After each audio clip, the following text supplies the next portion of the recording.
Hello everyone, start করছি another একটা blog. সকালে ঘুম থেকে উঠেছি, আকাশটা খুব মেঘলা, তাই তাড়াতাড়ি ঘুম থেকে উঠে বাজারে চলে গেলাম প্রয়োজনীয় কিছু কেনার জন্য। ডিম, মুড়ি, পেঁয়াজ এইসব। ফিরে এসে একটু ড্রাই ফ্রুটস খেয়ে শুরু করতে হবে এবার রান্নার আয়োজন। কেন আজকে ছুটি, তাই লেট করলে চলবে না, অনেক কাজ আছে। তাই একটু ডালের পকোড়া, সিম্পল লাঞ্চ মেনু বানিয়ে নিলাম চটজলদি করে।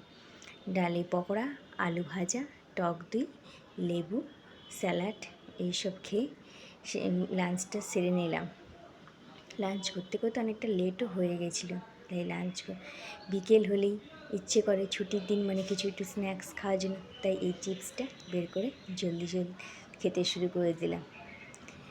এরপর ম্যাগি খেয়ে আমি আমার দিনটা কমপ্লিট করলাম, রাতের ডিনারে ম্যাগি খেয়ে। যদি ভালো লেগে থাকে তাহলে অবশ্যই ব্লগটা ছেড়ে যাওয়ার আগে like, comment, share and subscribe করতে একদম ভুল না কিন্তু। আবার আসছি নতুন একটা ব্লগ নিয়ে। Bye bye.